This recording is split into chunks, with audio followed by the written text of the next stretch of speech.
Bienvenue à bord du vaisseau Hypersensas.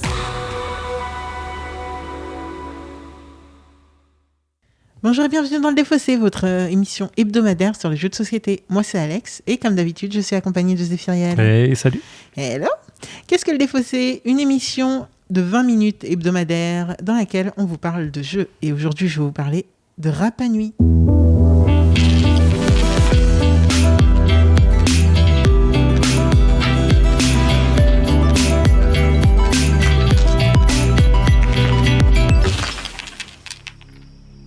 Comme je vous le disais, qu'est-ce que le Défaussé ? Une émission en 20 minutes et surtout en 3 parties. Donc on va décortiquer un jeu, Rapa Nui, en 3 parties. Donc je vais vous expliquer un petit peu comment j'ai connu le jeu, quelles sont les mécaniques, le thème, etc. Dans une première partie vraiment très soft. Ensuite, on va jouer et vous aurez le droit à quelques extraits pour avoir un petit peu l'ambiance. Et on revient dans une troisième partie pour faire un débrief, revenir sur les mécaniques qui nous ont plu, ce qui nous a moins plu, pour qui on pense que ça s'adresse, et surtout pour se taper dessus, pour régler nos comptes par rapport à ce qui s'est passé en jeu. On sait que vous adorez. Alors, est-ce que tu connais Rapa Nui ? Est-ce que tu connais ou pas l'île de Rapa Nui ? Alors, je connais l'île de Pâques et ça ressemble pas mal quand même. Ouais, mais en fait, c'est la même île. Voilà. C'est la même île, C'est d'accord, la même ok, île. d'accord. En fait, il faut savoir... Mais alors, mais là, les anecdotes sur ce jeu... Il y en a trop. Non, même pas. Mais en soi, ce qui s'est passé, c'est que je me suis renseignée quand même sur le jeu. En fait, le but, tout va tourner autour de la construction de Maui. D'accord. Et du coup, je me suis renseignée pas mal dessus. Autant je connaissais de nom l'île de Pâques, autant je connaissais ces grandes figurines, voilà. Mais très clairement, dans mon cerveau, ça s'est jamais percuté que c'était la même chose. Honnêtement, culturellement parlant, j'y connaissais rien. Et donc, je me suis renseignée par rapport à ce jeu. Et là, mais je suis rentrée dans un vortex sur YouTube. Ah ouais, sérieux ? C'est ce qui s'est passé. Donc, à savoir que l'île de Pâques, en fait, ça a été appelé comme ça parce que un des colons en 1700 là, est venu et a posé le pied dessus un dimanche de Pâques. Donc, j'ai décidé que je ne l'appellerai plus jamais comme ça. Je l'appellerai Rapa Nui à l'avenir. Et en fait, c'est une île qui fait 100 km de carré à peu près, d'accord, qui est considéré comme étant l'endroit le plus éloigné au monde parce qu'en fait c'est raccroché au Chili, c'est à 3000 km du Chili, ouais. Et sinon son voisin le plus proche c'est à 2000 km, tu vois. Ouais, d'accord. C'est dans l'océan Pacifique ? Ouais. D'accord, ok. Et genre c'est tout seul. Ah d'accord, mais okay. C'est très Lovecraftien du coup en fait. Ah ouais ? Ouais, parce que t'as Riley qui est censé être pas loin, donc la cité engloutie de Cthulhu, enfin qui est dans l'océan Pacifique et qui est placé ce qu'on appelle au point Nemo, c'est-à-dire au point dans l'océan qui est le plus éloigné de toute terre possible. Et du coup, comme tu me dis en fait qu'elle est vachement éloignée et tout, je me dis, c'est pour ça qu'il y a peut-être un truc Lovecraftien autour de ça. Oh, c'est ouf. Voilà, c'est marrant. C'est marrant. Mais en tout cas, sur cette île, il y a 887 petites statues qui font entre 13 et 80 tonnes. Oh, putain. Ouais, qui représentent du coup, je sais pas si vous... Enfin, googlez si vous connaissez pas trop, mais en gros, c'est des grosses statues qu'on pourrait dire en pierre. En fait, c'est pas de la pierre, mais voilà. Enfin, si, c'est une sorte de pierre, j'imagine. Si, c'est du granit. Enfin, je connais que ça, c'est une pierre volcanique. Ouais, c'est du volcan... fondu, voilà, bref. Et du coup, c'est des trucs qui sont super hauts. Ils en ont retrouvé jusqu'à 21 mètres de haut, mais elles sont pas montées. Mais en tout cas, elles sont sculptées, en partie en tout cas. Parfois, elles sont coiffées d'une coiffe rouge qui s'appelle les capouilles, je crois. Attendez, on va vérifier ça. Qui s'appelle les Pukao, rien à voir. Les Pukao. Voilà. Et c'est super ouf parce qu'en fait, il y a un truc mystique, un peu comme les pyramides, pour savoir comment ça a été monté, comment ça a été transporté, comment des humains ont pu faire ça à une période où, franchement, les grues, tout ça, c'est pas une option. Il n'y a pas de grues à l'époque. C'est clair. Et ce qui est ballot, c'est que en fait, les colons en arrivant ont amené plein de maladies. Mais etc. c'est incroyable. Et du coup, en fait, on ne saura jamais parce que les derniers locaux sont décédés de l'esclavage. Mais c'est fou. Putain, voilà. Ça veut dire que dans l'histoire, il y a eu des conneries. Les bandes de fils de merde. Mais bon, de toute façon, apparemment... Enfin, de toute façon, c'est horrible de dire ça comme ça, mais dans tous les cas, les personnes qui étaient là au moment où les colons sont arrivés ne sont pas les personnes qui ont construit ces statues. Et donc, voilà. C'est plus ancien encore. Du coup, c'est ouf parce qu'il y a toute une histoire. Enfin, moi, je me suis perdue sur Internet vraiment je vois ça, pour essayer de comprendre. Ouais, non, mais parce que c'est super intéressant. Et au final, tout ça pour vous dire qu'on ne sait pas. Donc, c'est génial. Tout plein de théories, des théories qui sont en plus démontées par des gens au fur et à mesure. Et pour finir sur ça, il y a notamment un archéologue conservateur qui s'appelle Nicolas Coué qui a complètement démonté la théorie comme quoi en fait elles ont été transportées, complètement sculptées. Et posé là. place, donc ouais. lui, il dit que ça a été fait sur place. Ouais, en fait, ça a été plutôt fait sur place, etc. Bon, bref, dans tous les cas, perdez-vous comme moi, c'est super intéressant, voilà. En tout cas, Rapa Nui, oui, Rapa Nui. Au jeu. Un jeu C'est un jeu de Fabrice Beson, illustré par Guillaume Montiage, édité par Matago pour 10 ans et plus, de 2 à 4 joueurs pour environ 45 minutes. Et qu'est-ce qui se passe dans le jeu ? C'est un jeu où on va être sur cette fameuse ville de Rapa Nui. Et chacun son clan et on va essayer de monter des statues, de monter le plus de statues possible dans celles qui sont disponibles. Elles auront 3 tailles différentes, ça va avoir son importance. Quand on monte une statue, on peut les monter sur des différentes parties de l'île. Sur ces parties-là, on va pouvoir cultiver certaines choses, etc.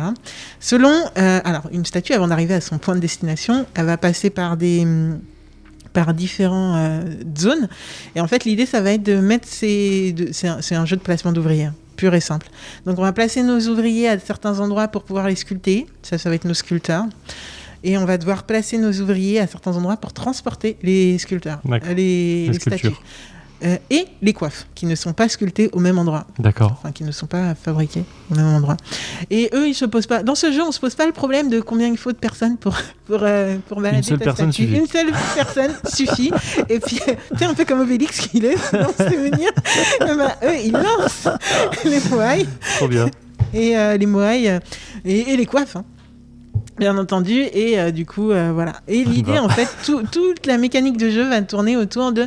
Il va falloir poser ces statues, ces moailles, il faut que j'arrête de dire statues, ces moailles, on va les poser à certains endroits, ce qui va nous permettre de récupérer des ressources. On a 4 différentes ressources, donc du bois, des perles, et 2 autres, que là, tout de suite, je n'ai plus en tête, mais ce n'est pas très important, enfin, c'est pas très grave.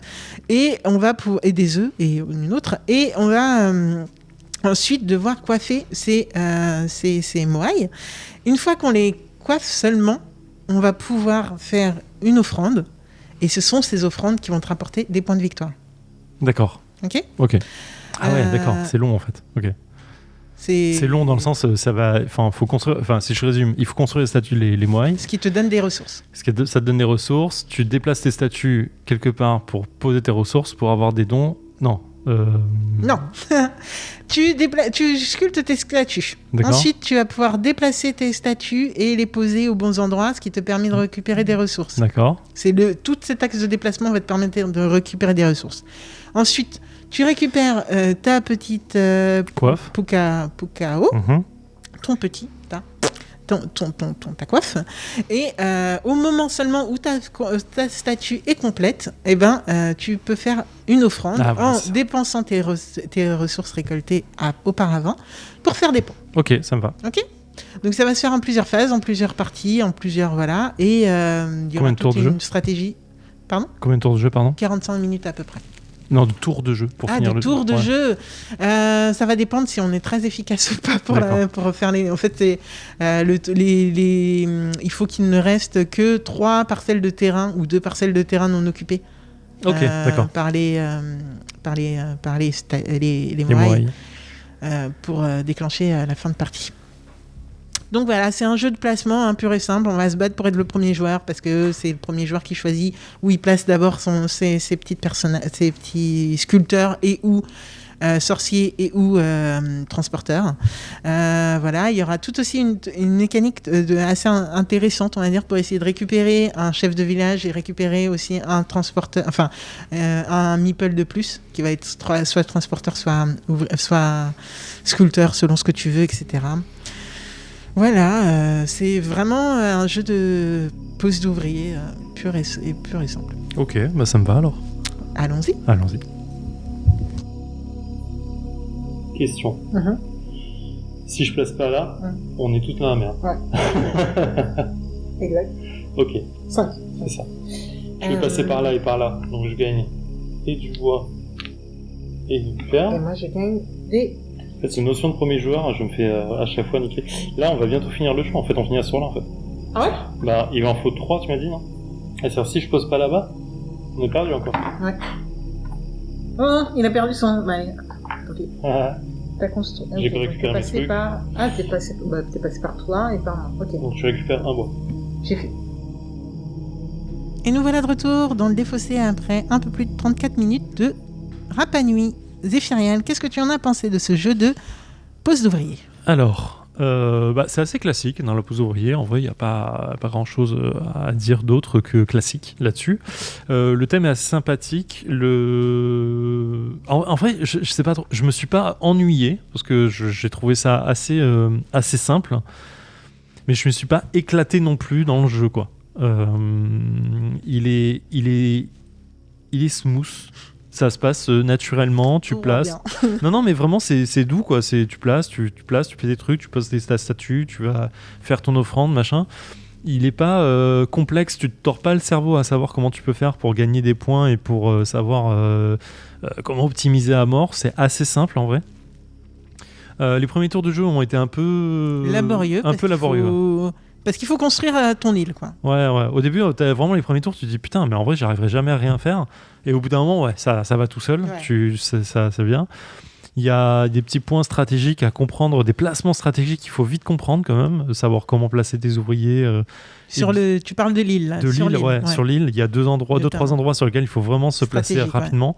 Ouais. Et surtout compter les ouvriers en disant attends, est-ce que j'ai un chemin pour livrer ma statue ou pas? Est-ce que je peux sculpter et livrer? Ouais, parce que la livraison, au bout d'un moment, tu te dis putain, mais en vrai, si mon adversaire va pas le poser là pour me faire un chemin, c'est mort. Je vais 2-3 fois, il t'a fait, mais là, tu vas pas le mettre là. Non, je vais pas le mettre là. Tu vas voir. Donc, t'es obligé de te réduire, mais c'est pas bloquant. Je pense que le jeu est bloquant si tu fais vraiment pas attention, mais en vrai, il y a rien de bloquant. Faut faire attention un petit peu à ce que les autres font, oui, clairement. Ouais. Oui, non, mais tu vas pas te retrouver un tour en disant je peux rien faire. Non, tu peux créer quelque chose, quoi, toujours. Donc c'est plutôt agréable là-dessus. T'as toujours la sensation d'avoir fait quelque chose d'utile. Et comme il n'y a pas trop de règles un peu reloues, enfin, je sais pas comment dire ça, pour une pose ouvrier un peu tactique, c'est simple. Donc t'as pas une grosse pression mécanique sur le jeu. Donc du coup, tu peux toujours faire un truc, tu peux toujours trouver quelques points à la fin du tour. Et surtout... merde, je veux dire un truc, j'ai oublié. Alors, oui, ouais. Surtout, le seul point négatif, c'est l'icono qui aide pas. Elle aide pas. Sur les petits trucs de pouvoir que tu vas ramasser à chaque fois que tu vas poser une statue, putain, c'est un peu abominable par moment, quoi. Ouais, c'est un peu relou. C'est un peu relou, il n'y a rien d'intuitif. Même quand tu l'as lu une fois, tu te dis je suis plus sûr de ce que ça veut dire. Mais c'est pas très grave, c'est un détail en vrai. Mais le reste est plutôt bien, le matos c'est cool, à part ces petits chapeaux qui rentrent pas partout, c'est un peu délicat, c'est un peu relou en vrai. Mais c'est un détail, il est beau, il est smooth. Je sais pas, c'est pas mal. Je reste sur une notion plutôt... J'étais parti assez négatif, je t'avoue. Oui. Et je suis pas aidé sur ça. Ouais, t'avais moins d'entrain que d'habitude, donc j'étais un peu négatif. Et en vrai, ça allait. Je referais bien une partie. Je pense que c'est un jeu que je sortirais pour un début de soirée, quoi, pour dire ok, petite pause d'ouvrier début de soirée, j'irai, quoi. Vraiment, non? Ouais, non, mais en effet. Alors, je vais faire quelques petites précisions. On a joué à 2, donc on a retourné le plateau parce qu'il a 2 faces selon combien de joueurs on est. Et en effet, je n'ai joué à ce jeu qu'à 2, malheureusement, donc j'ai aucune idée de à quel point les terres sont grandes ou pas quand on joue à plus de 2 joueurs. Ça a de l'importance parce qu'en fait, les statues, on a tendance à les... Enfin, on n'a pas tendance, en fait. Le jeu nous pousse à les construire aux abords de l'île. Mais dans les terres du milieu sont quand même... Les terres du milieu, on est dans... Le Seigneur des Anneaux. C'est un petit peu stratégique quand même parce qu'elles nous permettent de se positionner pour que les autres utilisent notre petit chemin et utilisent nos transporteurs. En étant que 2 aussi, en fait, en effet, comme dit Zéphiriel, si l'autre joueur ne se place pas de manière à nous faciliter le chemin et l'acheminement des mailles, des moailles. Oh là là, j'ai eu un bug. Si l'autre ne se place pas de manière à faciliter l'acheminement des moailles, Et ben on l'a dans le baba et on a quand même fait on a fait au moins un tour comme ça où clairement il se passait rien pour personne parce qu'on n'avait pas trop. Non, il a failli y avoir un tour. C'était mon dernier ouvrier. Non, c'était le premier. Non, dans les premiers, il y en a Ah un oui, où c'est on vrai, a fait ouais, c'est vrai. on fait rien. Ok, on fait rien. Ok, très bien. On remballe tout, merci. Retourner à la sculpture de Moai. Donc, vrai. mais oui, c'était complètement ça. Donc voilà. Moi, j'avoue que j'ai trouvé les règles assez laborieuses et donc ça m'a pas mis dans des super dispositions. J'ai trouvé ça laborieux, j'ai dû m'y reprendre à plusieurs fois. Alors que c'est un jeu qui est très très simple et vraiment, je me suis dit oh là là, on va refaire une.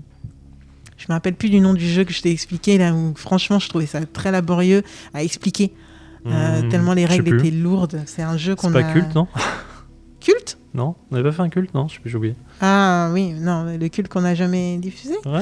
Ah peut-être. Non, mais c'est pas lui. Là, très récemment, on a. Ah oui, non, mais oui, c'était du coup Ginkgo Police. Où ça a été très laborieux à jouer et à expliquer. Et je me suis dit, on va refaire une Ginkgo. Et en fait, c'est pas du tout ça. C'est juste que les règles sont... Franchement, une fois que tu joues, tu te dis, ouais, ok, ça passe. Mais en fait, quand les règles m'ont embrouillé de manière à... J'ai pas envie de lire les règles. Hein. Vraiment, ça a l'air simple, mais je pense que les règles sont un peu complexes à expliquer. Hein. C'est un peu fatigant à expliquer, mais en fait, faut pas rentrer dans tout... Enfin, moi, quand je t'ai expliqué, c'était plutôt smooth, en fait. Hein. Oui, ça a été, ouais. Il fallait juste que je comprenne le tour de jeu, mais... Ouais, le tour de jeu, je l'avais pas explicité, parce que je me suis dit que ça servait à rien de l'aborder sur cet angle-là, mais voilà. Mais du coup, oui, en effet, Rapa Nui, rien que pour son thème, moi, j'ai adoré. Alors, à savoir aussi, l'autre chose que je voulais dire, c'est que c'est une réédition des Géants de l'île de Pâques. Ça m'a été dit par Autumn sur Twitter quand je préparais le jeu, tout simplement. Et en effet, apparemment, c'est une réédition avec des choses beaucoup plus simples, parce qu'apparemment, dans le premier jeu, il y avait une notion d'enchère. Je suis pas allée lire les règles, hein, très honnêtement, je vais être complètement transparente avec vous. Je suis pas allée lire les règles, donc je ne sais pas à quel point ça change beaucoup de choses, mais bon, apparemment ici c'est beaucoup plus simplifié, beaucoup plus facile d'accès, donc je veux bien les croire. Le thème, moi, c'est un plus, hein. Vraiment, le thème m'a inspiré, m'a vendu du rêve, et vraiment, je pense que je vais continuer à regarder un petit peu ce qui se passe. Est-ce que les chercheurs, etc., arrivent à trouver comme théorie, parce que c'est fascinant, et tu as l'impression que tous les 5 ans, il y a révolution, on sait maintenant ce qui se passe sur l'île de Rapa Nui. C'est énorme, et donc c'est très marrant à suivre, je trouve. Petit bémol sur la manipulation des pièces, et notamment du coup des petits chapeaux, excusez-moi, j'ai pas les noms, j'ai pas retenu le nom. Mais du coup, ce qu'on met sur la tête du Moai avant l'offrande. Donc, un petit peu dommage. Et sinon, visuellement, moi, je trouve que tu vois l'île. En fait, tu le visualises, l'île. Et clairement, ça, c'est... tu vis dedans. Là, voilà. C'est vraiment bien ça. Et du coup, c'est plutôt cool. Après, est-ce que tu ressens ton chef, ton sorcier, etc. Je suis pas sûre qu'il faille avoir ces distinctions-là. Tu vois, je suis pas sûre. C'est visuellement un truc qui t'aide à savoir quel pion est quel pion. Quoi. Ouais, mais en fait, un meeple aurait suffi. Tu vois. Un meeple est un meeple. Tu le mets là, tu le mets là. Ouais, mais tu peux pas utiliser ton sorcier pour faire autre chose que ça. C'est pour ça qu'il a une petite distinction. Ouais, c'est un détail. Mais vraiment, non, visuellement, c'est plutôt agréable de se dire que cool. tu vois le truc se construire et tout, tu vis dedans, quoi, clairement. Si vous avez eu l'habitude des jeux de pose d'ouvriers, du coup, j'allais dire, ça vous dépaysera pas, mais en fait, si. En fait, le thème fait que, voilà, ça vous emmène ailleurs que d'habitude. C'est pas trop le jeu à l'allemande et tout, super fade, visuellement en tout cas. Donc voilà, c'est assez intéressant et assez voilà, ça va pimenter un peu le truc. Après, ça reste très très simple, comme le disait Zéphiriel. Et donc, ça a recommandé un peu tout le monde, je trouve. Hein, la mécanique de pose d'ouvrier est quand même assez simple à aborder. Donc, top. Je crois que c'est tout. C'est déjà pas mal. Même le petit plateau individuel dont on n'a pas trop parlé, mais bon, il fait le taf en fait. C'est ce que je veux dire. Et ça permet en fait de pas multiplier le matos, tu sais, à avoir plein de petits meeples, ressources différentes et tout qui se baladent, etc. Donc je trouve ça aussi assez intéressant de ce point de vue-là, de juste avoir ton board et un peu à la terraforming, tu montes, tu descends tes ressources selon que tu en es ou pas, et basta quoi. Ouais, il fait le taf. Il est pas fou, mais il fait suffisamment le taf pour bien te repérer, c'est clairement. pas du tout comme à la terraforming, parce qu'à la terraforming, t'as plein de petits cubes. Mais bon, on se comprend. Donc voilà, c'était Rapa Nui, un jeu de Fabrice Beson et de Guillaume Montiage, édité du coup chez Matago pour 10 ans et plus, de 2 à 4 joueurs pour 45 minutes environ, et vous pourrez faire un aller-retour comme ça sur l'île de Rapa Nui, ce qui est quand même assez cool et beaucoup moins cher que dans le jeu, je pense. Du coup voilà, je vais en profiter du coup, fin d'émission, je vais profiter pour vous rappeler qu'on a des petits réseaux sociaux sur lesquels on poste des images de nos parties, sur lesquels on va essayer de faire de plus en plus de live. On n'a pas oublié qu'on est aux 1000 utilisateurs, et ça se trouve en fait on a déjà fait le jeu concours qui va bien avec et tout, mais comme on enregistre en avance, confinement, tout ça, vous connaissez, je le dis quand même. Merci à tous ceux qui nous mettent des petits commentaires et des petites étoiles et des petites notes sur Podcast Addict, iTunes et compagnie, parce que écoutez, ça aide le référencement, puis ça nous donne juste du baume au cœur d'avoir des retours, des commentaires, même quand on s'est trompé et que vous venez nous le dire très gentiment, ça fait toujours plaisir, même quand on n'a pas les mêmes avis, etc. Donc merci beaucoup à tous ceux qui laissent des commentaires. N'hésitez pas à le faire si vous avez envie. On est plutôt abordable. Zéphiriel ne mord pas. En plus, il a un masque maintenant, donc il peut pas. Donc c'est assez cool. Et sinon, Patriote, tout ça, Discord, tout ça. On fait partie d'une grande famille et d'une grande maison qui s'appelle VHS, le vaisseau hyper sans sas. N'hésitez pas à nous rejoindre, à nous donner un peu si vous pouvez. Et puis sinon, écoutez, juste nous écouter et nous mettre, venir parler avec nous sur le Discord, ça nous suffit. Voilà. J'essaie de résumer tout ça. C'est très bien résumé, bravo. On se retrouve la semaine prochaine. Absolument. Avec Zéphiriel à la barre. Ouais. Et on va vous parler encore de quoi ? De jeu. Jeu 2, ouais, je crois, ce sera un jeu. Ça va étouffer. C'est trop bien. Allez, bonne semaine. Ciao.